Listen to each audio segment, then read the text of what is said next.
नमस्ते, मेरा नाम सौरभ द्विवेदी है। आप कोरोना बुलेटिन देख रहे हैं। सबसे पहले ये वीडियो देखते हैं।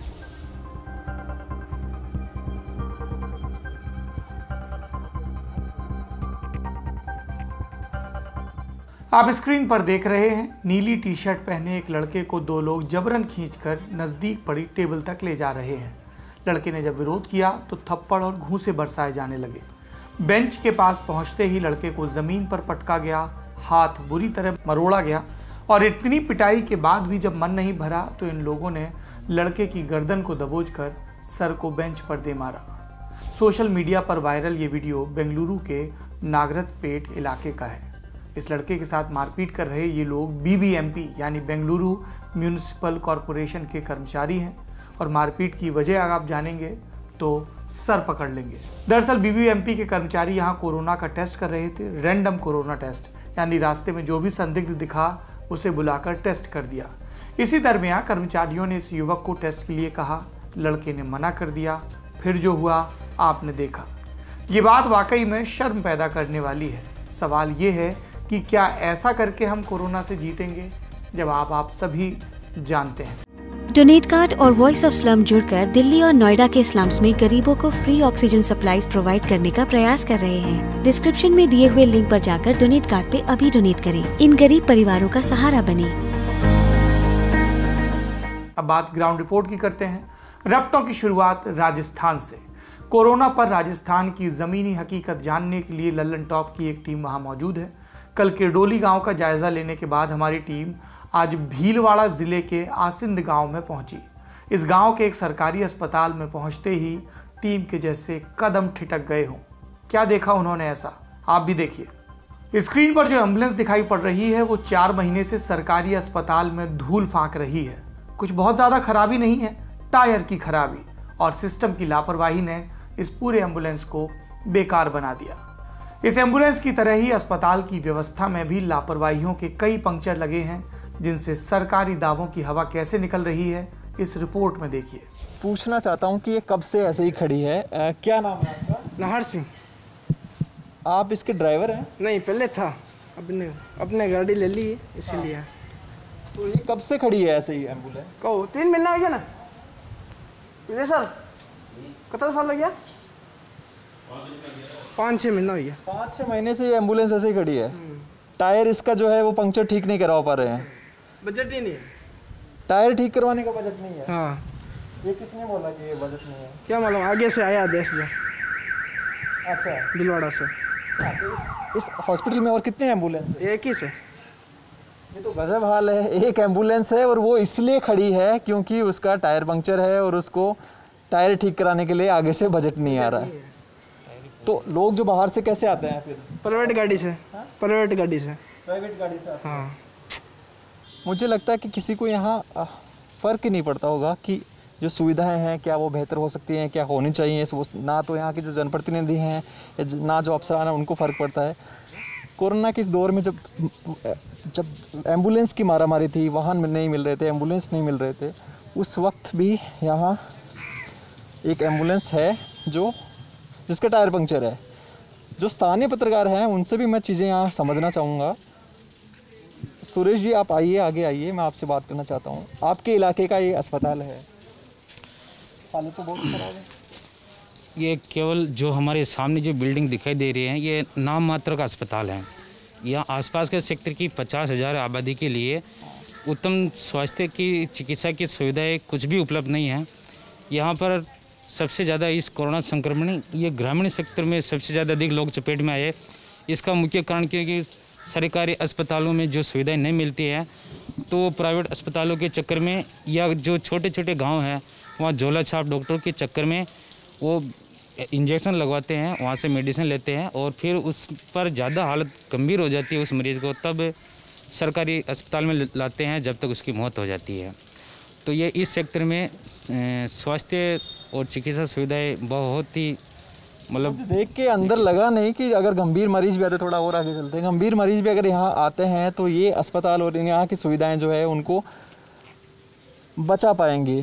जिस तरह के एम्बुलेंस का हाल है, जिस तरह के अस्पताल के अंदर हम गए और डॉक्टर भी वहाँ मौजूद नहीं है। यहाँ पर एक क्लिनिक जैसा मुझे लग रहा है, और कुछ लोगों की भीड़ है। डॉक्टर जी हैं, उनसे मैं अंदर जाके बात करना चाहता हूँ। जरी जी आइए, आप भी आगे जी। आप दिखाने आए हैं? हाँ सर, बच्चे को मास्क पहन लीजिए थोड़ा सा।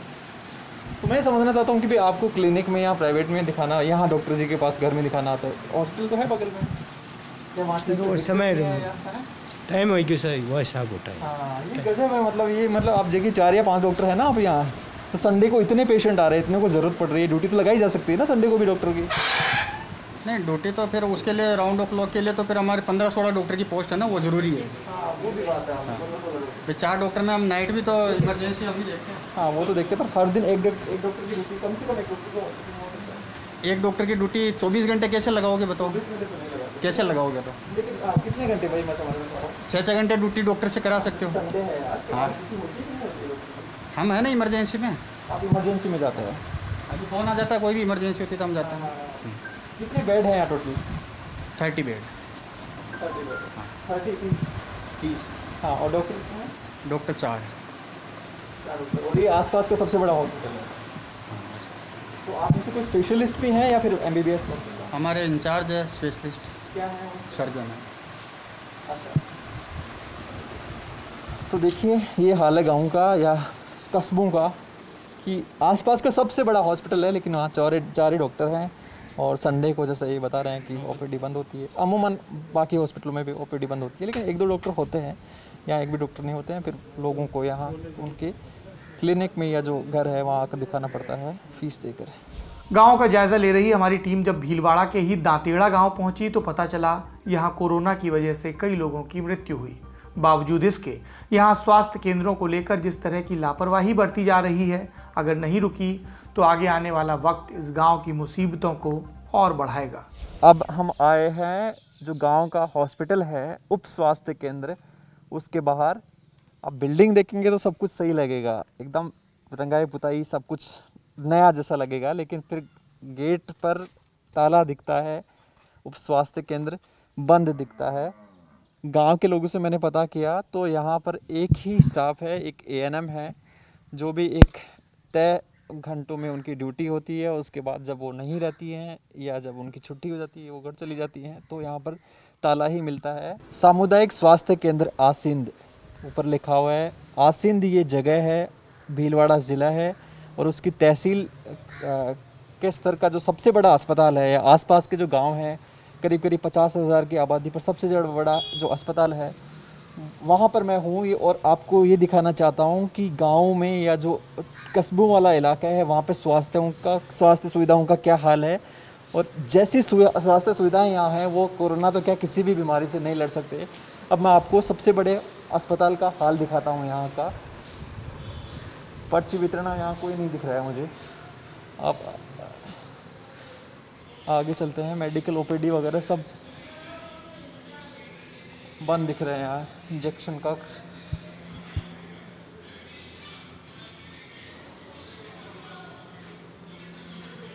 या मुझे ऐसा कोई कमरा खाली भी नहीं दिख रहा जहाँ स्टाफ कोई दिख रहा हो। एक नर्सिंग प्रभारी कक्ष है। हाँ जी सर, क्या नाम है आपका? नारायण लाल रेगा। अच्छा, मैं इस अस्पताल के बारे में थोड़ी सी जानकारी आपसे लेना चाहता हूँ। कितने डॉक्टर हैं यहाँ? अभी 5 डॉक्टर पोस्टेड है। यहाँ पर 5 डॉक्टर पोस्टेड हैं। कोई डॉक्टर है अभी यहाँ? नहीं, अभी तो GH छुट्टी हो गया, क्वार्टर पे है। अभी इस वक्त यहाँ पर एक भी डॉक्टर नहीं है? अभी नहीं है, क्वार्टर पे है पीछे। तो अस्पताल, ये मरीज कितने भर्ती हैं यहाँ? मरीज भर्ती है ना अंदर। मरीज है लेकिन डॉक्टर नहीं है, तो फिर कौन चेकअप कौन करता है उनका, या कौन देखता है उनको? आवश्यकता होते जब बुला लेते हैं इमरजेंसी के लिए। बाकी सुबह ड्यूटी पे थे। इतना बड़ा अस्पताल है और संडे को एक भी डॉक्टर की ड्यूटी नहीं है? ऑन ड्यूटी डॉक्टर है ना, मनोज जी सर है। कैसे है, मतलब थोड़ा सा मुझे। ऑन कॉल ड्यूटी रहती है जी सर। जरूरत पड़ती है तो उनको बुला लेते हैं। वैसे कोई डॉक्टर नहीं है? नहीं, 11 बजे तक थे आप। तो जो डॉक्टर हैं 4 या 5 आप बता रहे हैं, वो MBBS ही है या फिर उन्होंने स्पेशलिटी जी है? एक ENT में है, एक पीडियाट्रिक्स में है, एक गायनिक में है, एक सर्जन साहब है, एक डेंटिस्ट है। क्या क्या इलाज यहाँ पर हो जाता है? जैसे जनरल सभी तरह का इलाज करते हैं जी। गायनिक सहित सभी होता है। ठीक है, हम अंदर चल कर और भी देखते हैं। आप सब स्टाफ वाले ही हैं? अब हम उस तरफ चलते हैं जहाँ वार्ड बने हुए हैं। ये जनरल वार्ड है और यहाँ कुछ मरीज एडमिट है।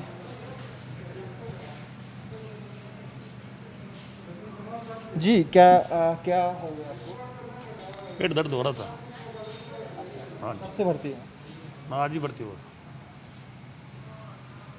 तो डॉक्टर आ रहे हैं देखने आपको? आ रहा है। डॉक्टर तो है ही नहीं आज। नर्स वगैरह ना सर। डॉक्टर जी नहीं आए? डॉक्टर तो नहीं आए, नर्स वगैरह है। क्या कह रहे हैं? नर्स वगैरह है, स्टाफ है ना सर, डॉक्टर तो नहीं आए। डॉक्टर एक बार भी नहीं आए? नहीं आए सर। तो डॉक्टर जी आते नहीं है कि देखने ऐसे वार्ड में? आते ना सर, आते हैं देखने। ये तो कह रहे हैं आए, आते नहीं है। आए हैं डॉक्टर जी? डॉक्टर आए हैं? अब राजस्थान से बिहार का रुख करते हैं। बात बिहार के दूसरे सबसे बड़े अस्पताल DMCH यानी दरभंगा मेडिकल कॉलेज और अस्पताल की। इस अस्पताल को मिथिलांचल की लाइफलाइन कहा जाता है। जो लोग मिथिलांचल के रहने वाले हैं वो इस अस्पताल की अहमियत को अच्छे से समझते हैं। पिछले कुछ दिनों से ये अस्पताल सुर्खियों में है और जिसकी वजह है यहाँ की खंडर नुमा इमारतें, अस्पताल के परिसर में गंदगी और उसमें घूमते जानवर। मीडिया में काफ़ी रिपोर्ट्स चलने के बाद प्रशासन ने कई तरह के दावे किए और उन दावों की सच्चाई जानने के लिए हमारी एक टीम दरभंगा के इस अस्पताल में पहुंची। तो ये बिल्डिंग आप देखिए, ये बिल्डिंग DMCH का इमरजेंसी डिपार्टमेंट, इससे जुड़ी कई कहानियां हैं। 5 दिन पहले तक ये फुल फ्लेजेड बिल्डिंग थी, इसमें इमरजेंसी का कामकाज चल रहा था।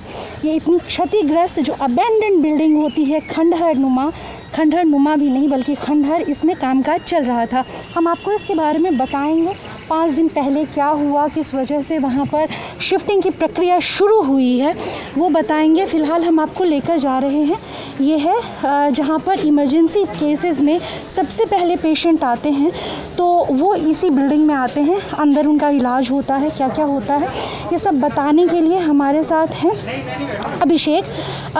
ये लोग मिथिला स्टूडेंट्स यूनियन नाम का एक संगठन है।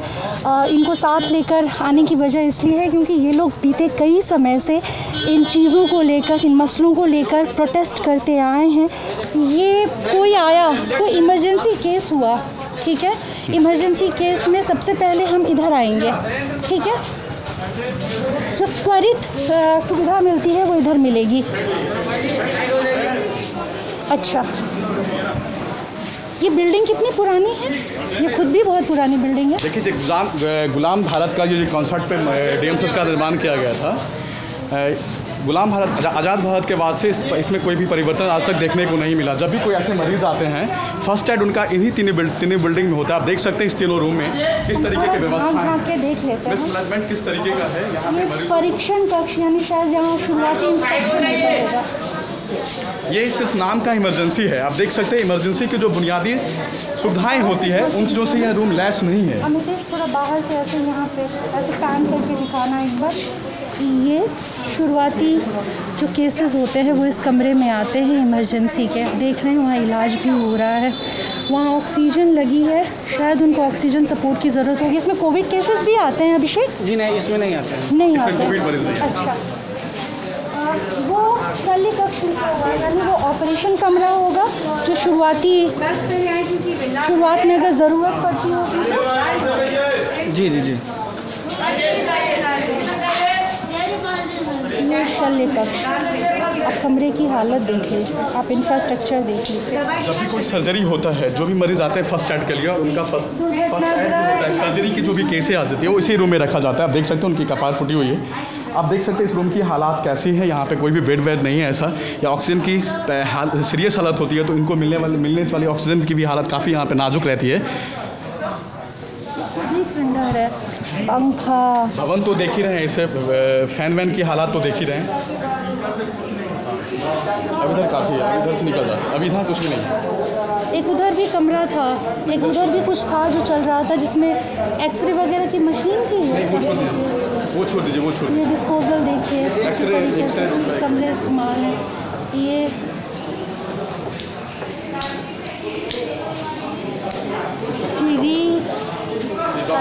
अच्छा, ये डॉक्टर्स ये एक्सरे का कमरा है। आपने बताया कि 2 साल पहले एक्सरे की मशीन लगी थी। एक्सरे मशीन लगी है, वो भी डिजिटल एक्सरे मशीन यहाँ पे नहीं लगी है।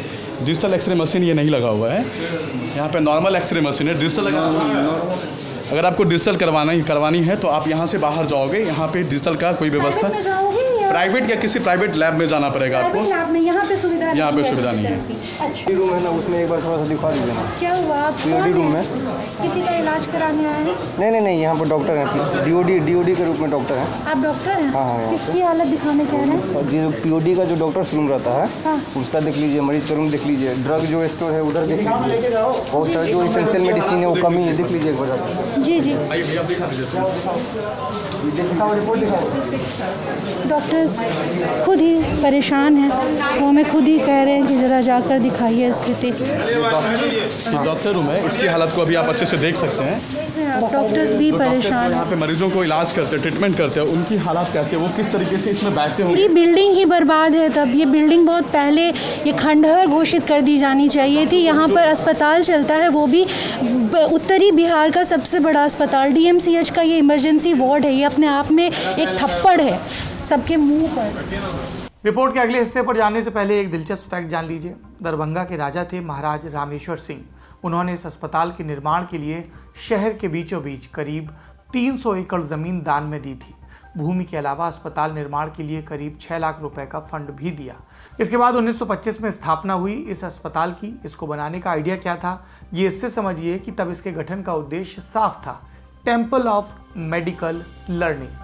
कहते हैं कि 1925 में प्रिंस ऑफ वेल्स बिहार आए थे। दरभंगा महाराज के आग्रह पर उन्होंने इस अस्पताल का दौरा किया और वो इससे इतने प्रभावित हुए कि उन्होंने महाराज को प्रस्ताव दिया कि वो इसे मेडिकल कॉलेज की शक्ल लेने दें, और इस तरह मेडिकल कॉलेज की राह साफ हुई।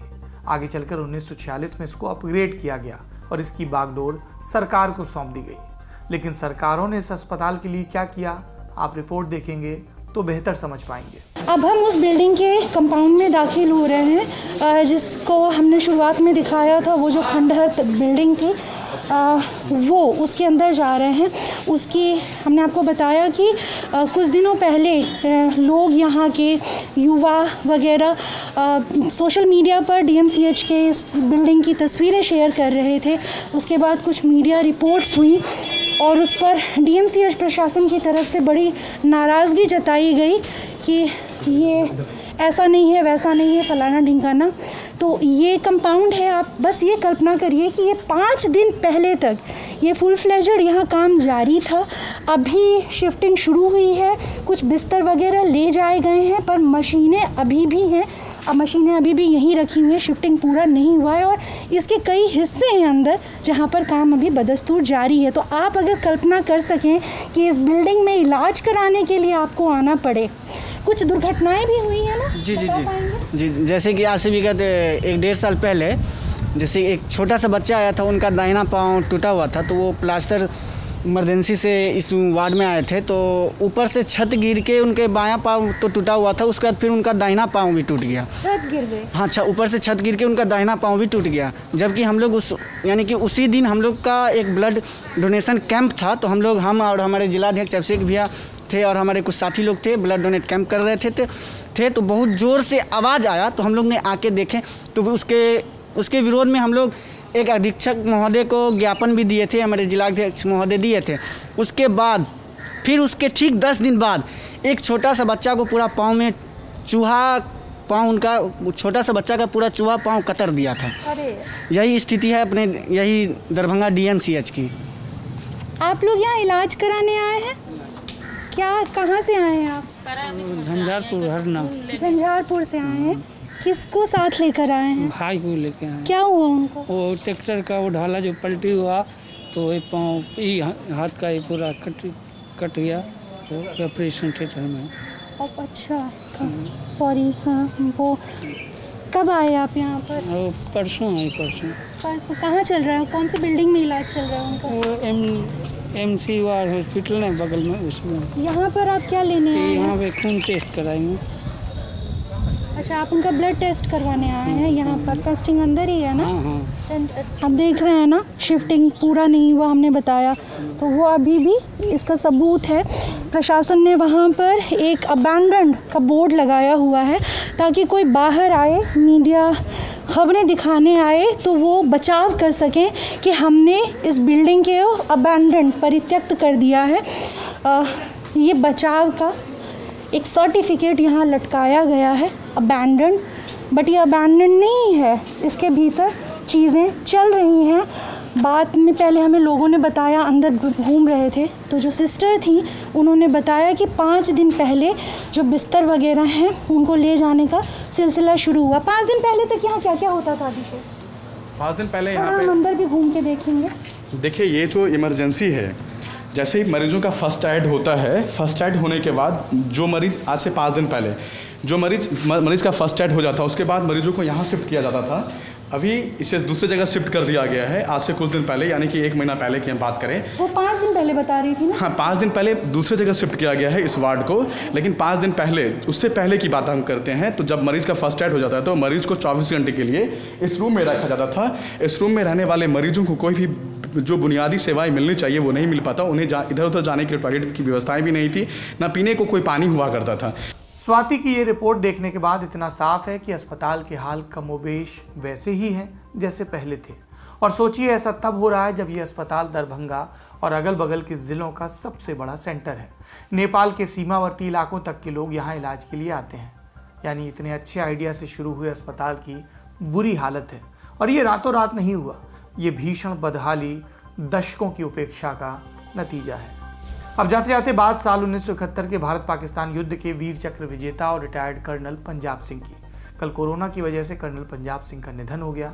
उन्होंने चंडीगढ़ के आर्मी अस्पताल में आखिरी सांस ली।